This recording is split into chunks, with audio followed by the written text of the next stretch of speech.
Bismillahirrahmanirrahim. Assalamualaikum warahmatullahi wabarakatuh. Innal hamdalillah nahmaduhu ta'ala wa nasta'inuhu wa nastaghfiruh wa na'udzu billahi min shururi anfusina wa sayyiati a'malina. Man yahdihillahu fala mudilla lahu ومن يضلل فلا هادي له. أشهد أن لا إله إلا الله وحده لا شريك له وأشهد أن محمدا عبده ورسوله لا نبي بعده. يا أيها الذين آمنوا اتقوا الله حق تقاته ولا تموتن إلا وأنتم مسلمون. يا أيها الناس اتقوا ربكم الذي خلقكم من نفس واحدة وخلق منها زوجها وبث منهما رجالا كثيرا ونساء واتقوا الله الذي تساءلون به والأرحام إن الله كان عليكم رقيبا. أما بعد. Alhamdulillah, setelah kita menyelesaikan puasa bulan suci Ramadan, kita bisa melanjutkan kembali pada sore hari ini ta'lim kita dari Kitabul Kabair. Sebelum kita lanjut Kitabul Kabair, masih ada sedikit yang ingin saya ingatkan tentang, mumpung kita masih di bulan Syawal, bahwa ada sunnah yang banyak dilalaikan oleh kaum muslimin dan kaum muslimat di bulan Syawal ini, yaitu puasa 6 hari Syawal, yang keutamaannya atau fadilahnya sama dengan puasa setahun penuh. Rasulullah sallallahu alaihi wasallam mengatakan dalam riwayat Muslim dari hadis Abu Ayyub Al-Ansari radhiyallahu anhu, "Man shama Ramadan thumma atba'ahu sittan min Syawal kana lahu kasiyamid dahr." Barang siapa yang puasa Ramadan kemudian melanjutkannya atau mengikutinya dengan puasa sunnah Syawal 6 hari, maka pahalanya sama dengan puasa 1 tahun penuh. Hadis ini riwayat Muslim, ditafsirkan di dalam riwayat Nasa'i rahimahullahu taala, di mana Rasulullah sallallahu alaihi wasallam mengatakan, "Siyam Ramadan bi asharati ashhur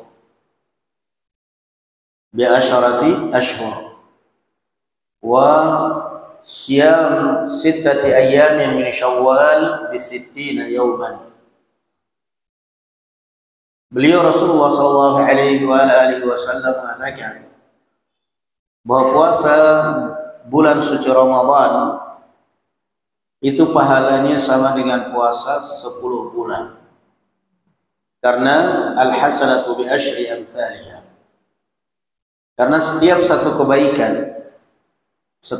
kebaikan itu Allah Subhanahu wa taala lipat gandakan menjadi 10 kali lipat.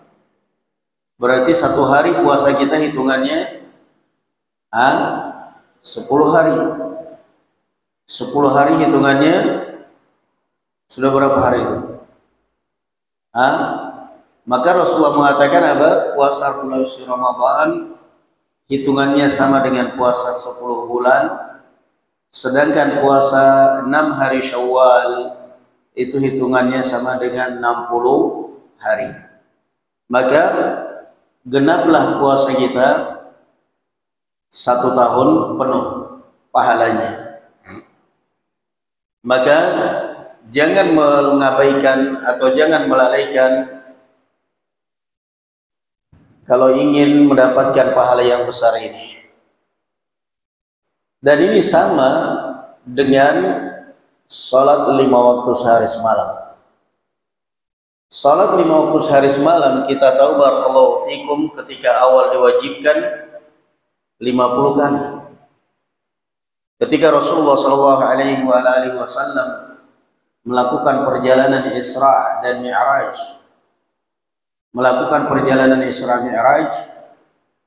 kemudian beliau menerima kewajiban salat. Pertama kali diwajibkan berapa kali ya ikhwan? 50 kali. Setelah Nabi kita Muhammad sallallahu alaihi wasallam kembali dari menerima wahyu, bertemu dengan Nabi Musa kemudian mengatakan, inna ummataka la yutiquna dzalik. Umatmu tidak bakal mampu, terlalu berat. Masya Allah, barakallahu fiik. Umatmu hai Muhammad sallallahu alaihi wasallam tidak akan mampu mengerjakan itu, terlalu berat. Farji' ila rabbika fas'alhu at-takhfif. Sebaiknya engkau kembali kepada Allah Subhanahu wa taala, minta supaya diringankan. Maka Rasulullah sallallahu alaihi wasallam kembali kepada Allah Azza wa Jalla, minta supaya salat 50 waktu diringankan, maka Allah Azza wa Jalla meringankan dari 50 kali menjadi 5 kali. Kemudian beliau sallallahu alaihi wasallam mengatakan apa? Wa innahu la khamsun wa innaha la khamsun wa innaha la khamsun. Kata Rasulullah sallallahu alaihi wasallam, sekalipun salat ini adalah 5 waktu sehari semalam, namun pahalanya tetap terhitung berapa kali? Tetap terhitung 50 kali. Maka demikian pula puasa Ramadan. Barakallahu fikum. Ada 2 faedah disebutkan oleh Imam Ibnu Rajab Al-Hambali rahimahullahu taala dalam kitab beliau Lataiful Ma'arif. Tentunya saya ringkas. Faedah yang pertama adalah perbedaan mazhab al-ulama di dalam masalah puasa Syawal. Di dalam mazhab Syafi'iyah, yang justru aneh banyak Syafi'iyah yang tidak mengerjakan. Di dalam mazhab Syafi'iyah, sebagian mazhab Syafi'iyah mereka menganjurkan puasa setelah hari raya Idul Fitri, tanggal 2 Syawal. Makanya ada di Jawa ini sebagian daerah ya, sebagian wilayah di Jawa ini ada yang mereka kenal dengan Id Syawal. Id Syawal. Itu mereka akhirnya ya lebaran, situasi lebaran, Id Syawal tanggal ke 7 Syawal itu atau 8 Syawal itu mereka lebaran. Tetapi cuman Id Syawalnya aja puasanya enggak kayaknya. Cuman Idnya aja puasanya enggak. Ada kan tradisi seperti itu? Kalau tidak salah Pekalongan kayak gitu kayaknya. Syawalan ada kan? Tapi kayaknya syawalannya aja, puasanya enggak. Padahal mazhab Syafi'i itu maksudnya bukan syawalannya aja, syawalannya doang, bukan. Puasanya dulu, baru setelah puasa 6 hari Syawal, Id Syawal. Nah, di dalam mazhab Al-Hanabila, kalau Malikiyah mereka pendapatnya nggak ada sunnahnya, dan itu pendapat yang nggak benar karena bertentangan dengan hadis. Al-Hanabila mereka mengatakan bebas hur, dan ini kebanyakan fatwa para ulama, yaitu terserah Anda mau mengerjakan secara berurutan 6 hari berturut-turut. Dan saya alhamdulillah baru selesai kemarin Sabtu, berarti 6 hari alhamdulillah. Karena kalau nggak gitu rasanya malas. Coba aja untuk buktikan. Hitung-hitung Syawal itu, hitung.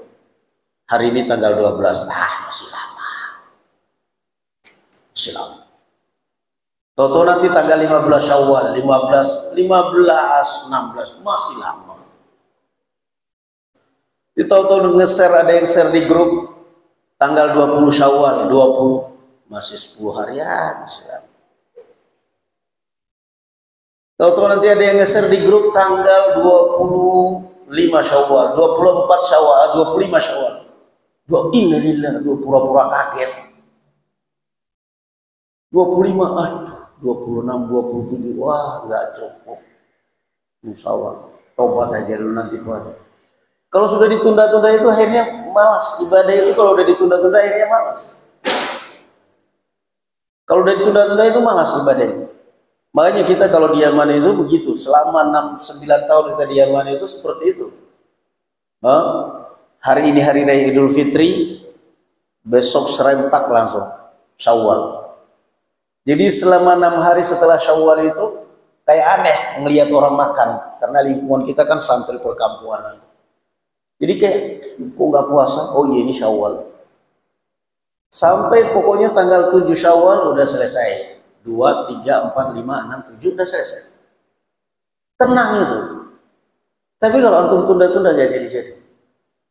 Jadi terserah kalau masalah mengerjakan waktunya, terserah apa mau dikatakan kerjakan secara berurutan atau terpisah, silahkan.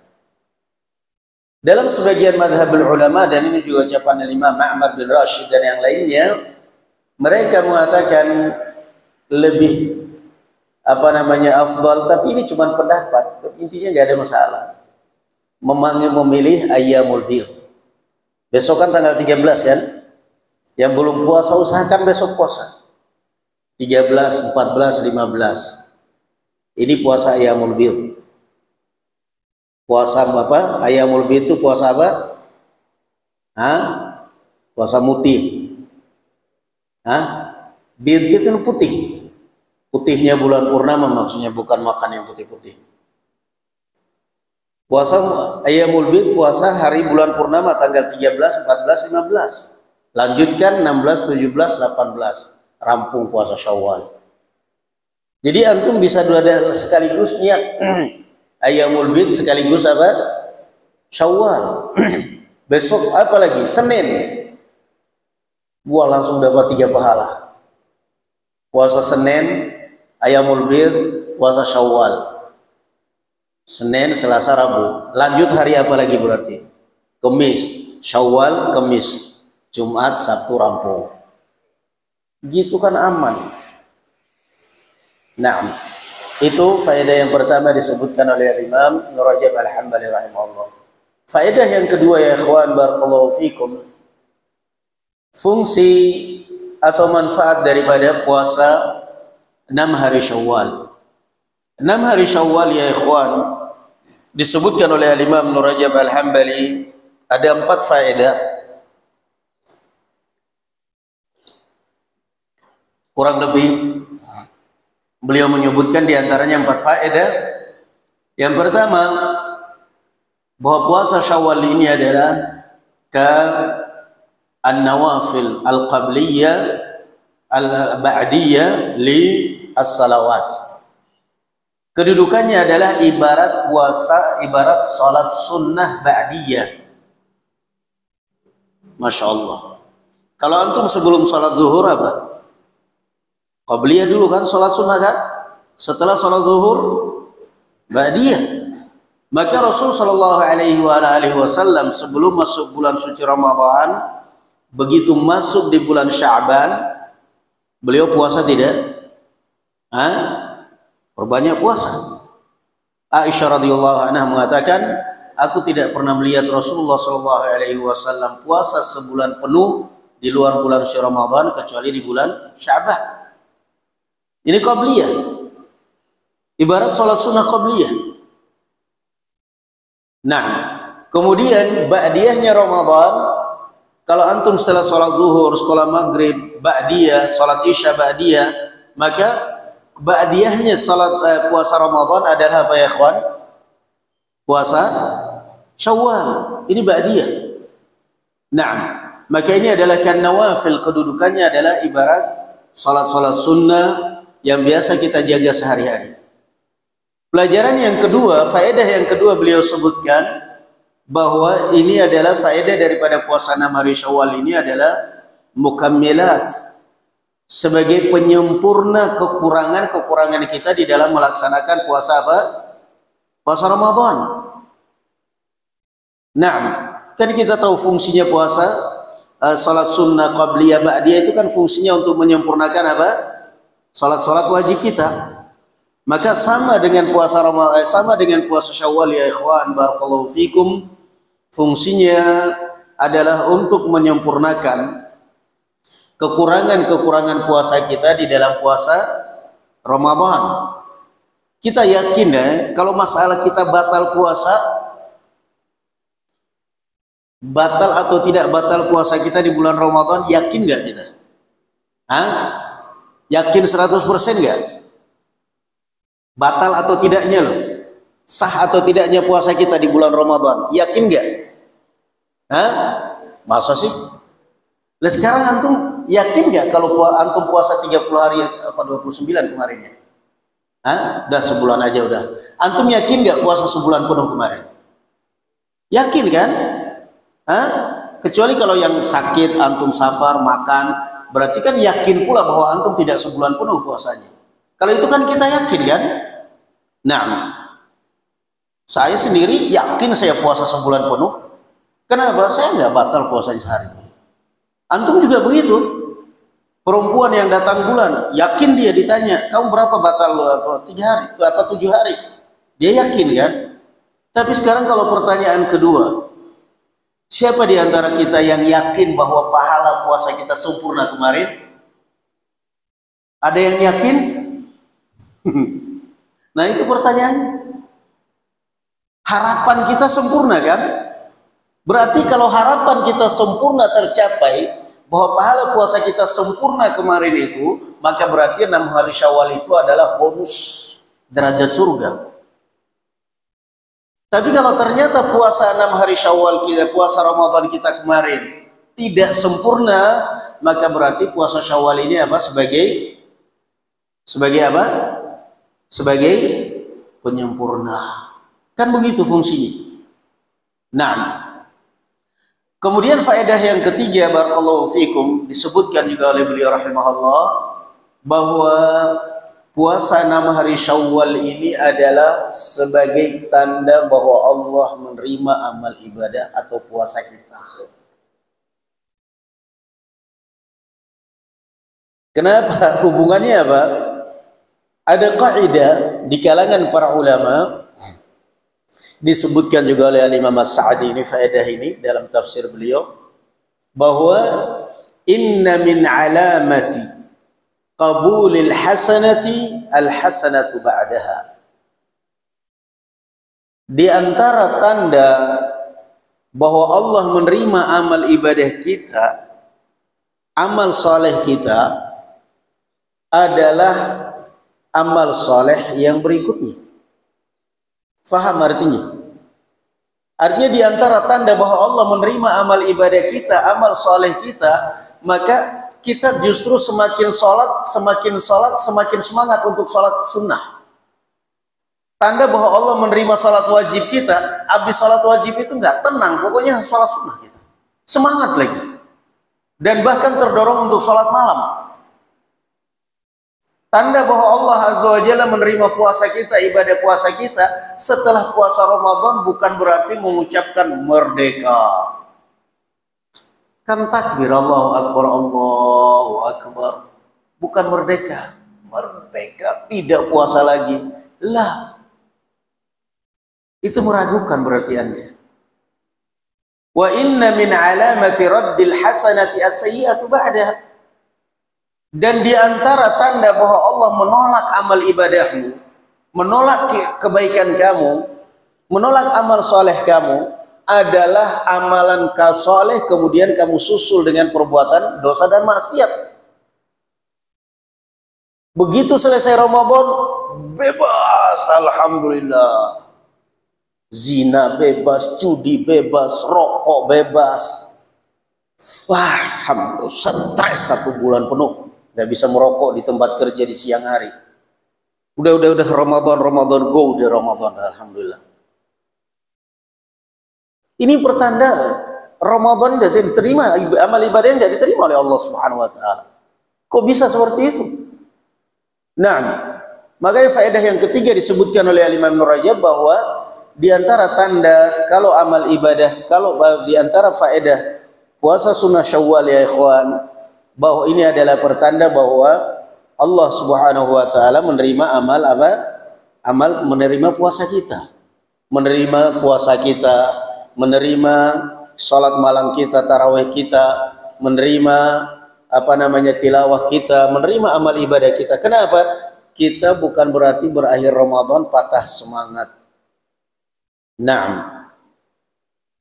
Di bulan suci Ramadan dicari masjid yang ada qiyamul lailnya. Tarawih ya iya, qiyamul lail iya, akhir Ramadan itikaf. Tapi setelah itu habis Ramadan gak pernah.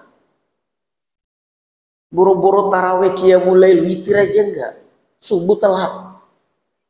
Dan ini kan berarti apa? Pertanda meragukan amal ibadah kita enggak diterima oleh Allah Subhanahu wa taala. Nah, menerima amal ibadah kita tidak diterima oleh Allah Subhanahu wa taala.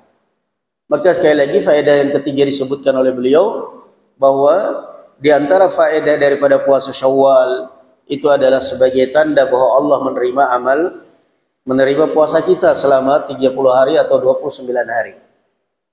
Kemudian yang keempat disebutkan oleh beliau rahimahullahu taala bahwa di antara faedah daripada puasa sunnah Syawal ini adalah sebagai rasa syukur kita kepada Allah Subhanahu wa taala atas diampuninya dosa-dosa kita.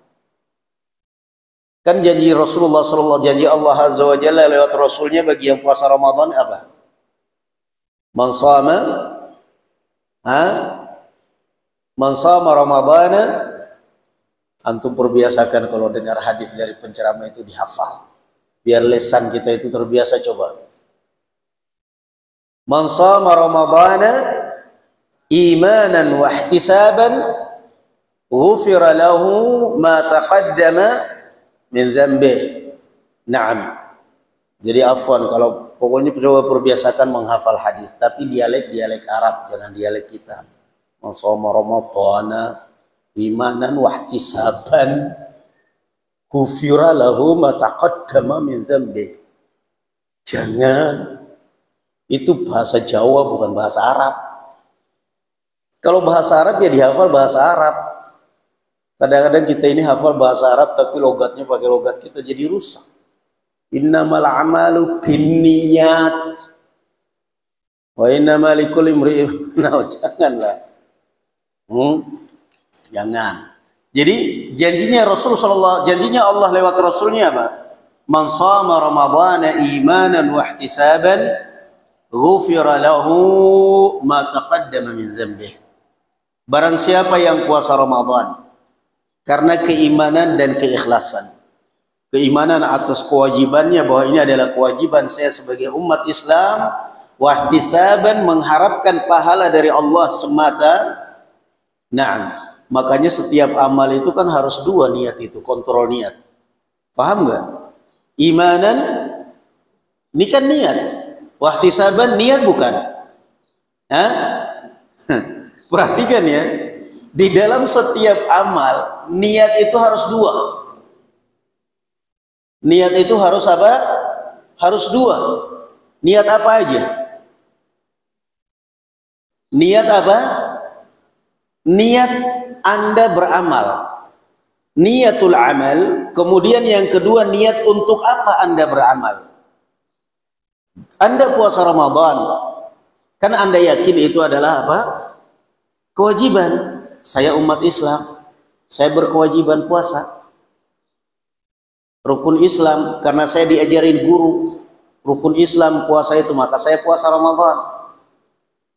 Oh begitu. Jadi kamu puasa karena kamu sebagai umat Islam dan itu kewajiban kamu. Iya. Untuk apa kamu puasa? Supaya sehat. Karena saya pernah dengar Ustadz ceramah sumu tasihu, puasalah kamu sehat. Jadi hitung-hitung saya diet. Daripada suntik Daripada minum obat, mending puasa. Puasanya sah nggak?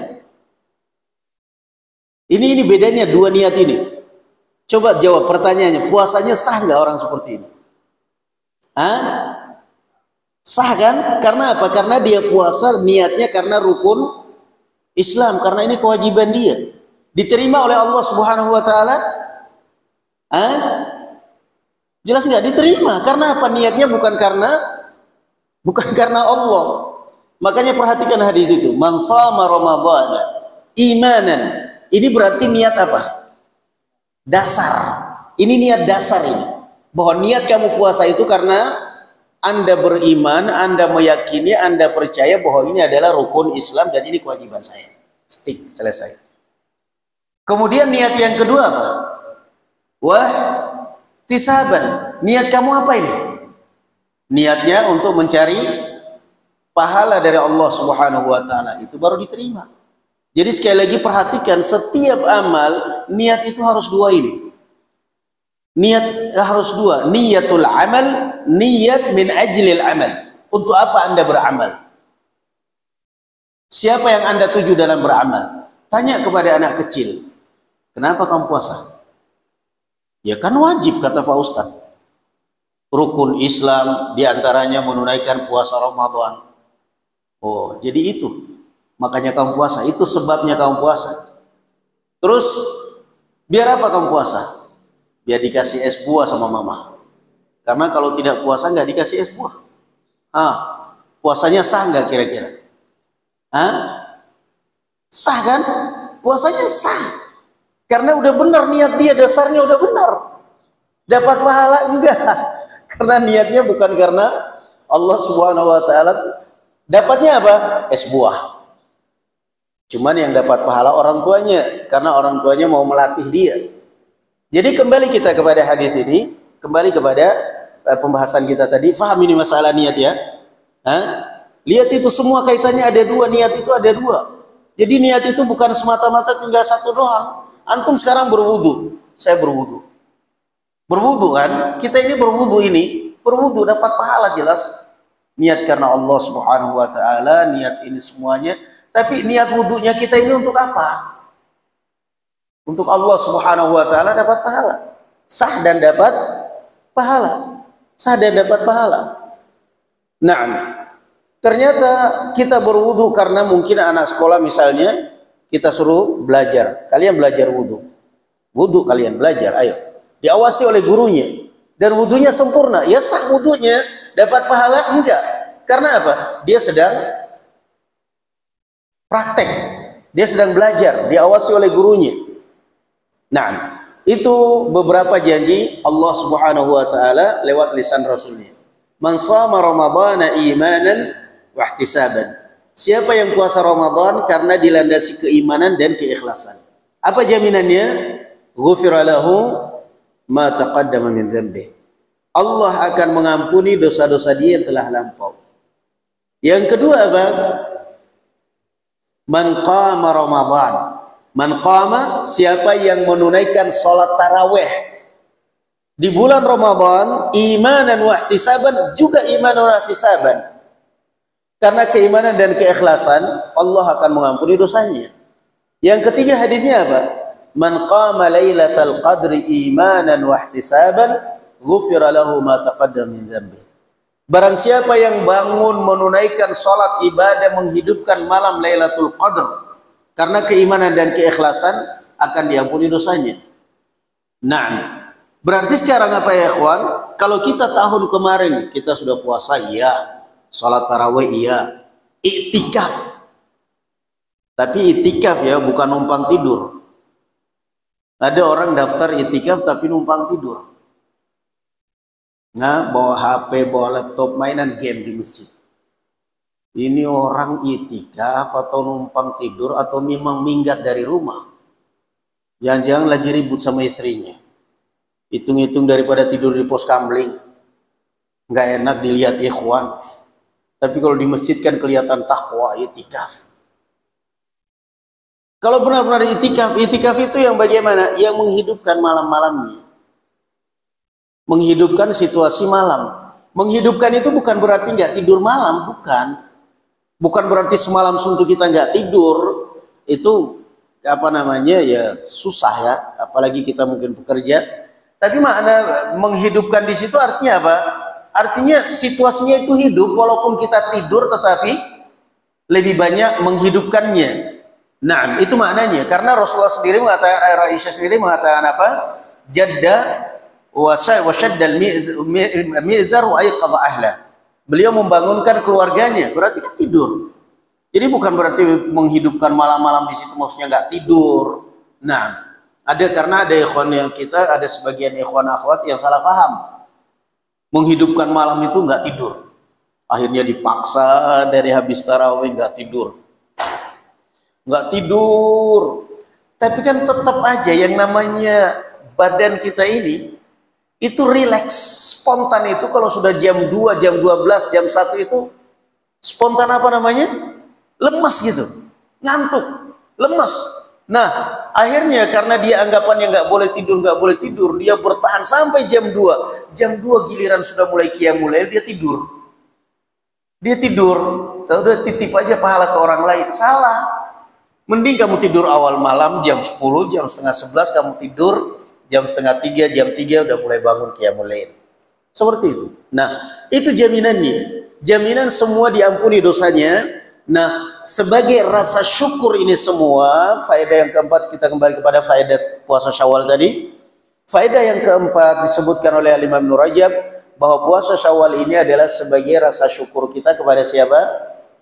Kepada Allah Subhanahu wa taala atas diampuninya dosa-dosa orang kaum muslimin yang puasa Ramadan.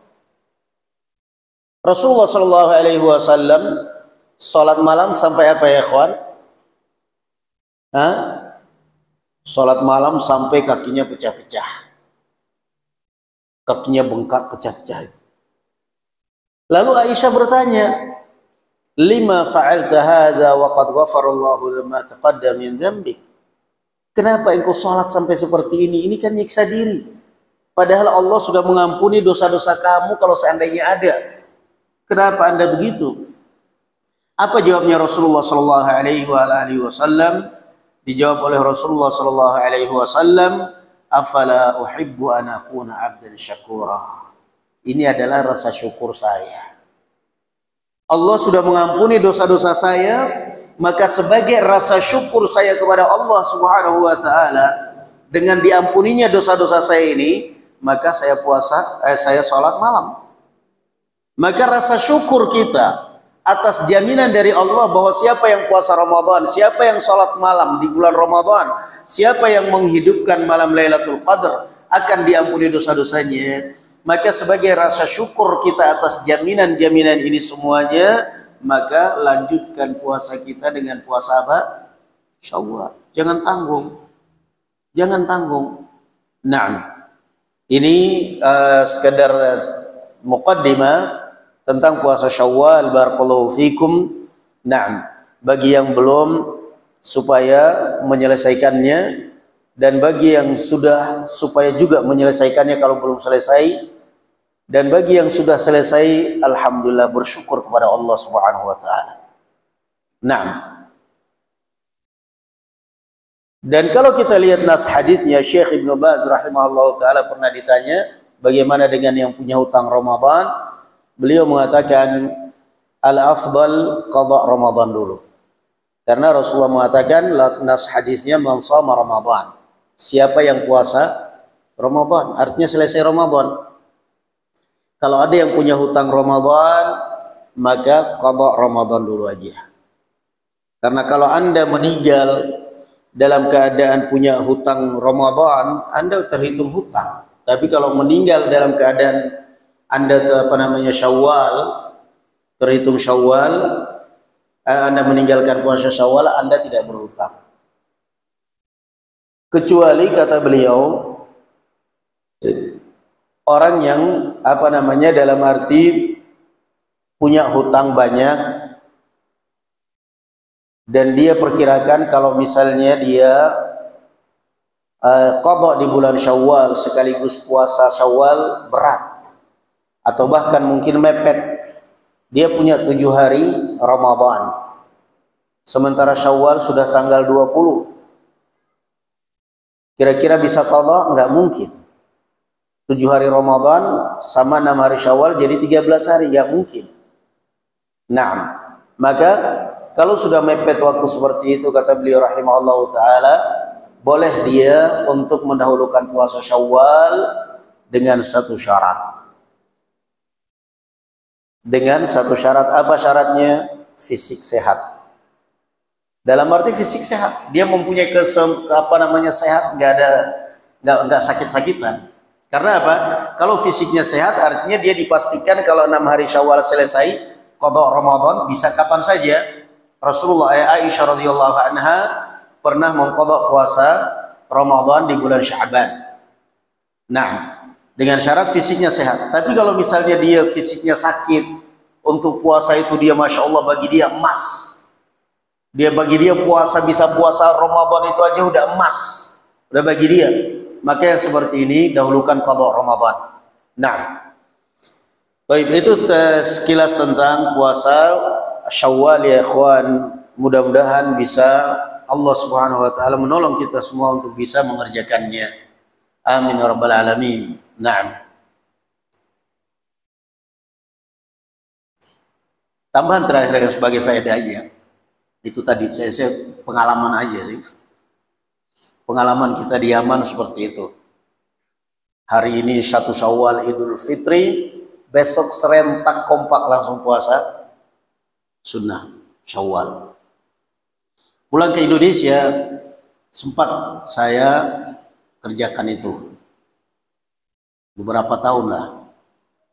Maklum masih awal-awal dari Yaman, masih hawanya hawa Yaman, anak-anak masih hawa Yaman, tidak mengenal tempat wisata kalau Ramadan, kalau Idul Fitri, tidak mengenal tamu, kita nggak ada tamu di sana, tidak mengenal undangan, kita nggak ada undangan, nggak punya keluarga.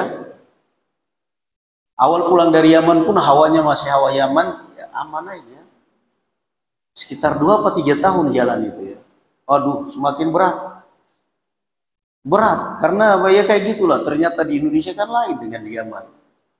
Anak-anak minta jalan-jalan, ada tamu, ada undangan, berat. Akhirnya ya udah, ya pokoknya tetap bertahan. Saya coba bulan tahun lalu saya coba 6 hari Syawal, saya ikutkan puasa Senin Kamis. Tapi nggak ada rasanya belas, nggak enak rasanya, kayak sampai selesai bulan Syawal itu ragu, selesai nggak Syawalku? Kayak nggak ada rasanya, nuansa Syawal itu nggak ada. Selesai nggak Syawal kemarin? Selesai, nggak ada lah.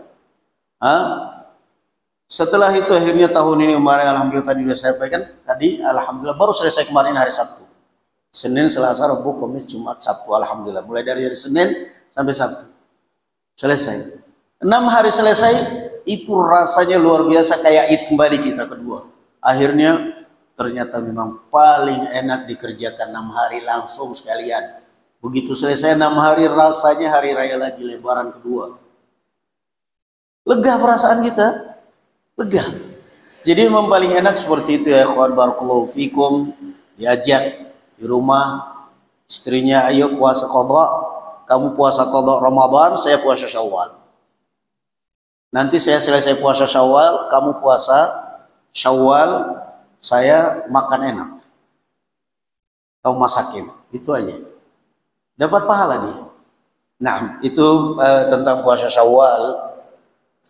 Adapun pembahasan kita dari kitab Al-Kabair, kita masuk pada pembahasan kita Al-Kabair, yaitu Al-Kabiratu Tsaniyata Asyarah, dosa besar yang ke-12.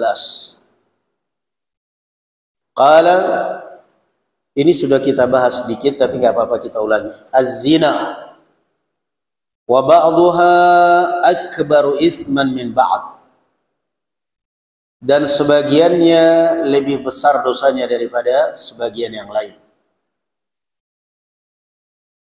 Dan tentunya kalau kita pembicaraan barakallahu fikum dalam hal ini adalah zina dalam arti berhubungan. Karena Rasulullah SAW mengatakan, kutiba ibni Adam min ibni Adam nasibuha minaz zina. Setiap manusia ini Allah sudah menetapkan mesti ada bagian dia dari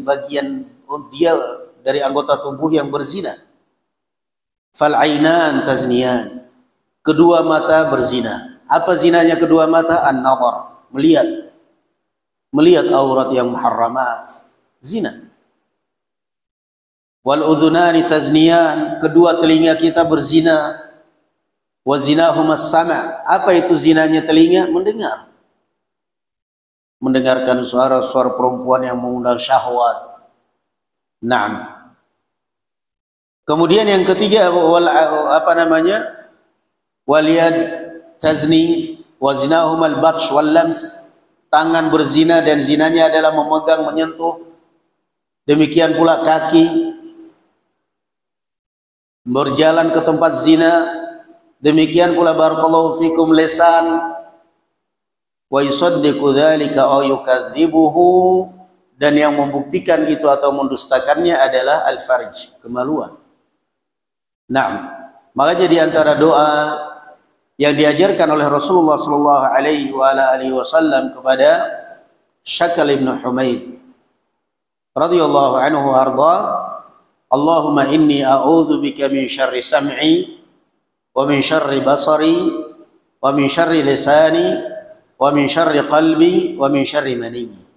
Ini doa dihafal dan dibaca.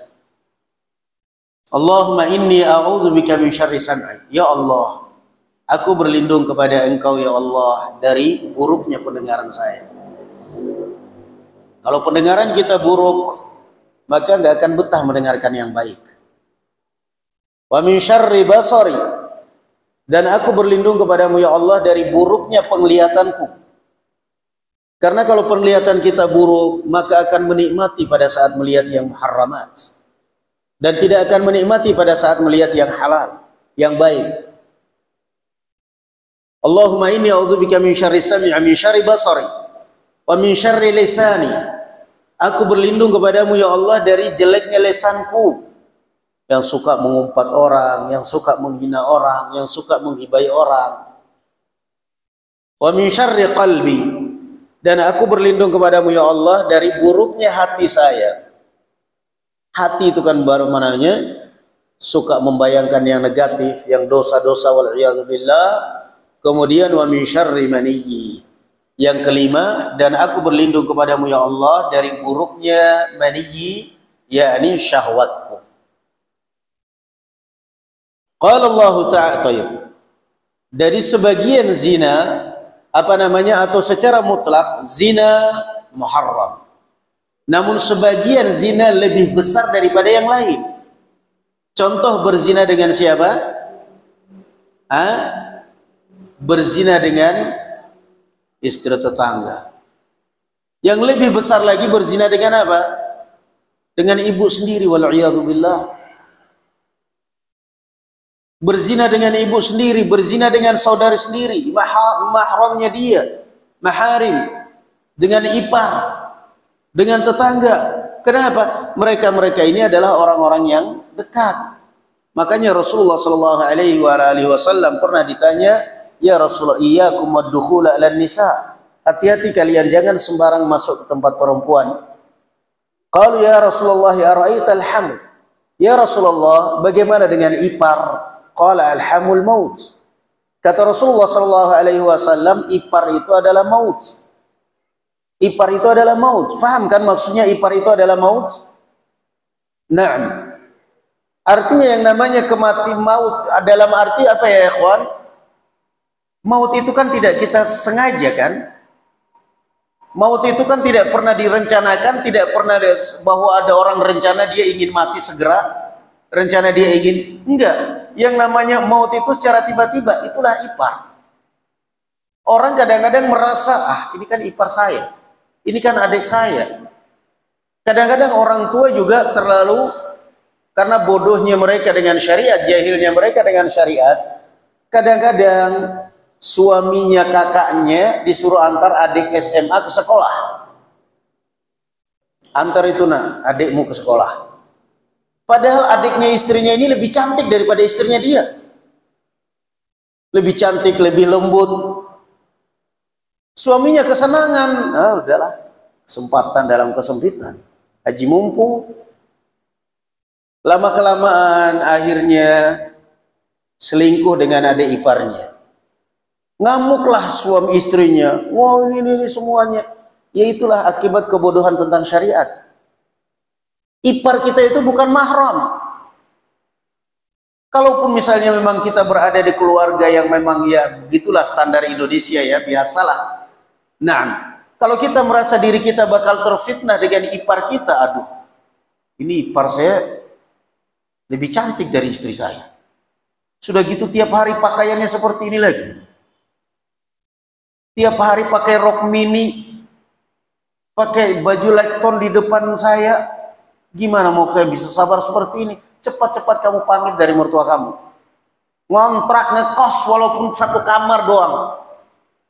Cepat-cepat pindah, cepat-cepat ngekos walaupun satu kamar, toiletnya di pom bensin. Atau di Masjid Muhammad Ramadan.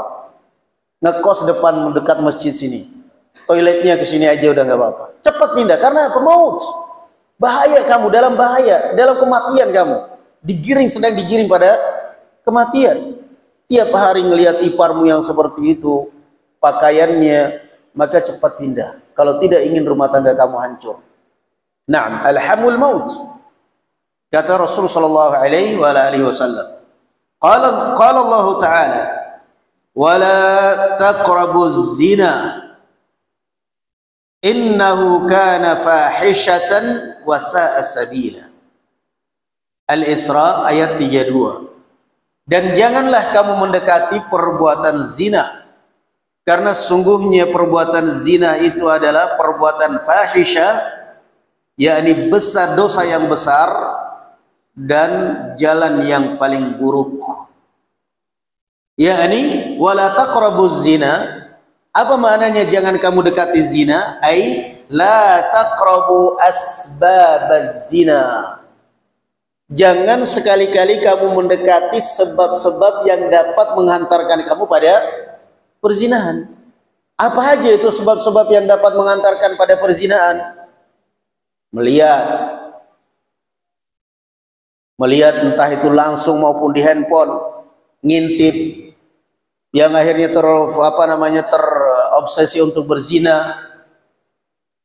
Apa aja itu sebab-sebab yang mengantarkan orang pada perbuatan zina? Mendengar, cantik juga suaranya perempuan ini ya. Syahdu, mengundang syahwat dan duit, itu syahdu. Syahdu juga dinikmati, didengarkan, rasanya ingin ketemu juga ini orang.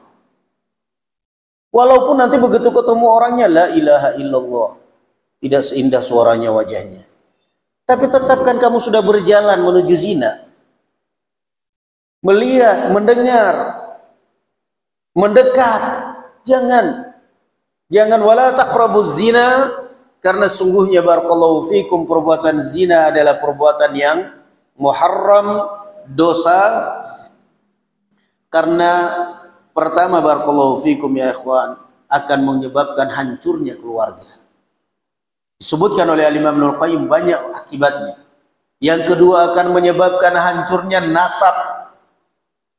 Hancurnya nasab. Anak itu ketika lahir kepada siapa dia bapaknya harus memanggil. Yang ketiga akan menyebabkan hancurnya kehidupan sosial masyarakat kita. Karena itu termasuk salah satu tanda-tanda hari kiamat, waliyadzubillah. Wala taqrabuz zina. Yang kedua, waqala Allah Ta'ala, dan Allah Subhanahu wa Ta'ala berfirman, walladzina la yad'una ma'allahi ilahan akhar. Dan orang-orang yang tidak berdoa kepada bersama Allah dengan yang lainnya, tidak menyekutukan Allah, tidak mensyarikatkan Allah. Wala yaqtuluna an-nafsa allati harramallahu illa bil haqq. Dan tidak membunuh orang yang diharamkan oleh Allah kecuali dengan hak. Wala yaznun, dan tidak berzina. Wa may yaf'al dzalika yalqa athama, dan barang siapa yang mengerjakan itu maka dia akan ditempatkan di dalam asama. Asama kata Abdullah bin Amr yaitu wadin fi jahannam, yakni salah satu lembah di dalam neraka jahannam. Di tempat ini adalah diazab para penzina, laki-laki maupun perempuan. Nah, di tempat itulah para penzina diazab. Yudha'af lahu al-'adzabu yawmal qiyamati wa yakhlud fihi muhana illa man taba.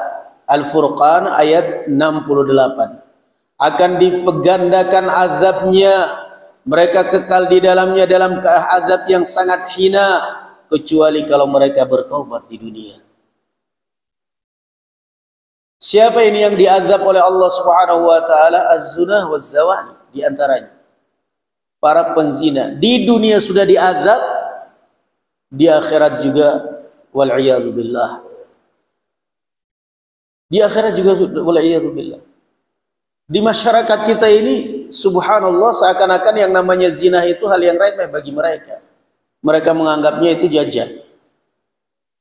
Bahkan kadang-kadang mereka rombongan pergi ke tempat zina, gak ada risih sama sekali.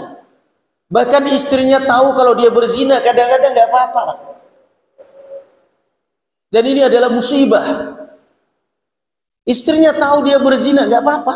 Tetangga-tetangga tahu kalau suaminya berzina, gak apa-apa. Tapi ketika tetangga-tetangga tahu kalau suaminya nikah lagi, geger, kiamat. Kasihan ya, kasihan ya, kasihan istrinya ya, kasihan ya. Kenapa? Rata-rata mata mereka mata kapitalis, mata dunia. Bagi mereka kalau zina, sekali zina bayar selesai. Tapi kalau nikah lagi kan nafkah dibagi akhirnya. Dia nggak mikir joroknya, kotornya itu ketika berapa bakteri, berapa ribu penyakit itu di tempat zina yang dibawa oleh suaminya ini. Dan itu sudah terbukti banyak. Banyak wanita yang akhirnya mengalami penyakit kanker serviksnya. Kadang-kadang kanker kandungan, kadang-kadang penyakit wanita yang sebenarnya bukan dari wanitanya itu sendiri, melainkan dari laki-lakinya yang suka main jorok. Yang suka main jorok. Ibu kok bisa kena penyakit begini? Pakainya jilbab besar, pakainya cadaran. Dokternya Masya Allah, kok bisa kena penyakit begini? Diperiksa suaminya. Diperiksa suaminya. Suaminya positif AIDS, positif HIV. Dokternya mau ngomong, resikonya berat. Resikonya berat. Kenapa? Istrinya bakal mengamuk, bakal memberontak. Anak-anaknya juga akhirnya bisa jadi risih pada orang tuanya ini. Akhirnya oleh dokter ditutupin. Ditutupin. Penyakit itu ditutupin, dikasih obat, lagi-lagi sakit, dikasih obat, sakit lagi, dikasih obat, sakit lagi, oleh dokter ditutupin. Sakitnya apa sih dok? Ya intinya sakit gula kayak, sakit apa kayak. Karena dokter mikir resiko juga. Dan itu bukan rahasia lagi di kalangan para dokter. Jadi subhanallah, entah itu laki, entah itu perempuan, barakallahu fikum, sadarlah bahwa apalah artinya barakallahu fikum kenikmatan yang kotor, yang jorok, yang membawa kesengsaraan yang abadi di dunia maupun di akhirat, wal'iyadzubillah. Terjadi sering seperti itu.